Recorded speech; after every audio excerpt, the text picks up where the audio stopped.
पूरे साल की मेहनत एक तरफ और आखिरी समय का 1 शॉट एक तरफ। नमस्ते दोस्तों, अगर आप कक्षा 10 के छात्र हैं और गणित के पहले चैप्टर वास्तविक संख्याएं से घबरा रहे हैं तो ये वीडियो आपके लिए सजीवनी बूटी है। आज हम ना सिर्फ कॉन्सेप्ट समझेंगे बल्कि उन मोस्ट एक्सेप्टेड क्वेश्चन को भी सॉल्व करेंगे जो पिछले 10 साल से लगातार बोर्ड में पूछे जा रहे हैं।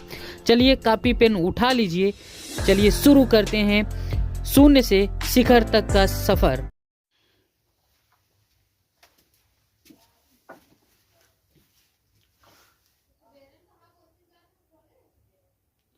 तो विद्यार्थियों, यह जो प्रश्न आप देख रहे हैं बोर्ड में कॉन्सेप्ट 1 है आपका, और ये यूपी में 2022 में प्रश्न आ चुका है। यूपी में 2022 में प्रश्न आ चुका है और जो प्रश्न आए हुए हैं उनकी आने की संभावना ज्यादा रहती है विद्यार्थियों। तो जरा ध्यान दीजिएगा, यहाँ पर क्या दे रहा है प्रश्न, कह रहे हैं संख्याओं 165 व 225 का महत्तम समापवर्तक अर्थात HCF ज्ञात करना है, लेकिन यूक्लिड विभाजन एल्गोरिथम के द्वारा। अब बात समझना है प्यारे विद्यार्थियों, यूक्लिड विभाजन एल्गोरिथम के द्वारा हमें ज्ञात करना है। इसमें क्या होता है, स्टेप होता है अर्थात चरण होता है। तो चरण 1 की बात करेंगे हम। चरण 1 को देखेंगे कि किस तरह से हम लोग सॉल्व करते हैं। चरण 1 में क्या करना होता है इस बात को समझेंगे। देखिए जरा, सबसे पहले हमें यह देखना होता है कि कौन किससे बड़ा है कौन छोटा है। तो हम लोग यहां लिख लेते हैं साइड में सबसे पहले कि 225 बड़ा है किससे, 165 से। अब यहां ये चीज देखना है, जब ये चीज हमें पता हो जाता है कौन बड़ा है कौन छोटा है तब क्या करना होता है। ठीक, तो हमें क्या करना होता है इस बात को समझिए। चरण 1 पर आ जाते हैं। तो जो बड़ा होता है अर्थात 225 में 165 से भाग देंगे।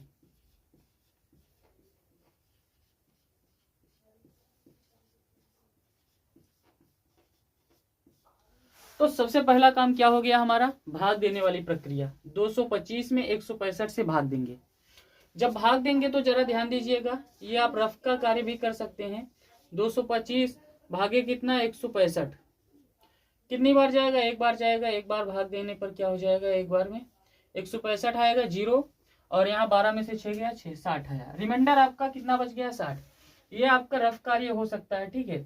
ये जो भाग देने वाली प्रक्रिया है ये रफ कार्य हो सकती है, इसको मिटा भी सकते हैं आप बाद में। तो ये प्रक्रिया होने के बाद यहाँ क्या लिखेंगे, चरण पहले में आपके बीच में क्या था, भाज्य बराबर क्या था, 225 बराबर भाजक क्या है 165 गुणे क्या है भागफल, और प्लस क्या होता है शेषफल। शेषफल कितना है 60। अब ध्यान दीजिएगा, ये 60 भी ना पीछे पड़ा हुआ है, हट नहीं रहा है। जब तक रिमाइंडर हमें 0 ना आ जाए अर्थात 60 के स्थान पर 0 ना आ जाए, तो यहां पर आपने क्या देखा कि शेषफल इज नॉट इक्वल टू 0, है ना। जब शेषफल 0 के बराबर नहीं है तो हम दूसरे चरण पर जाएंगे। दूसरे चरण पर जाने के बाद क्या करेंगे प्यारे विद्यार्थियों, ध्यान दीजिएगा। अब आगे देखिएगा बच्चे, जब हमारा शेषफल 0 नहीं आया तो इस स्थिति में क्या करना होगा, आगे समझने की बात है कि नहीं बच्चों। अब ध्यान देना, यहाँ पर जब 0 के बराबर शेषफल नहीं आया तो हमारा पर जो पूर्व भाजक था, है ना, भाज्य बराबर भाजक गुणे भागफल प्लस शेषफल होता है। तो पूर्व भाजक कितना था, 165 था, से 165 में 60 से भाग देंगे।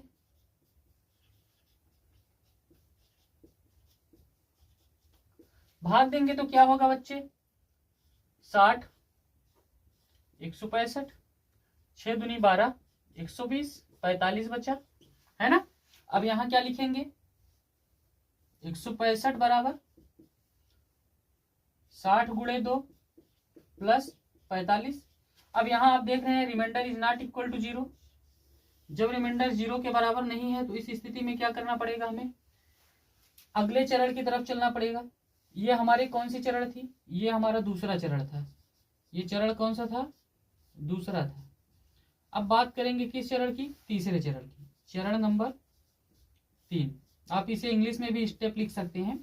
तो हम चरण 3 की तरफ चलेंगे। चरण 3 में देखेंगे कि हम 60 में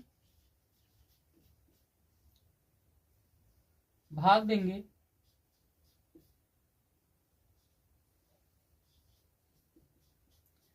45 से, है ना। तो भाग देंगे 45 भागे 60 भागे 45, 45 एक कम 45, कितना बचा 15 बचा।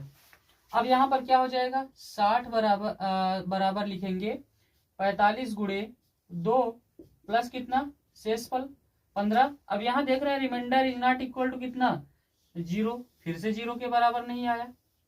फिर से क्या करेंगे हम लोग, चलेंगे स्टेप 4 की तरफ चलेंगे प्यारे विद्यार्थियों। स्टेप 4 की तरफ चलते हैं जल्दी से हम लोग। चरण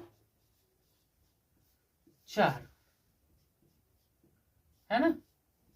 अब जब चरण 4 में आएंगे तो देख रहे हैं 15 को भाग देंगे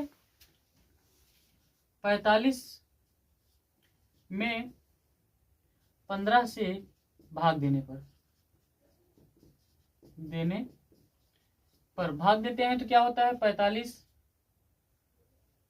इज इक्वल टू क्या मिलेगा 15 3 45 होता है, 15 गुणे 3, फिर से शेषफल क्या हो जाएगा 0 बचेगा। जब से शेषफल 0 आ गया r इज इक्वल टू 0, तब आपका 15 हो जाएगा हीरो, 15 इज इक्वल टू HCF हो जाएगा आपका, है ना। HCF इज इक्वल टू कितना हो जाएगा 15। तो ये हो जाएगा आपका आंसर 15। इस सवाल का आंसर क्या हो गया 15। तो ये रहे यूक्लिड विभाजन एल्गोरिथम की सहायता से हम लोग इस तरह के कॉन्सेप्ट के कोई भी प्रश्न आएगा परीक्षा में तो हम लोग छाप कर चले आएंगे इस मेथड के द्वारा। आई होप आपको पूरा समझ में आया। अब चलिए दूसरा हम प्रश्न देख लेते हैं क्या है जो कि बोर्ड एग्जाम परीक्षा में पूछे गए हैं। हम उन्हीं प्रश्नों को उठाए हैं जो प्रीवियस ईयर क्वेश्चन पेपर में आया हुआ है, इसलिए सारा वीडियोज को आप देखिएगा और सारे क्वेश्चन को आप अच्छे से हल करके जाइएगा। जल्दी से इसका स्क्रीनशॉट ले लीजिए आप लोग।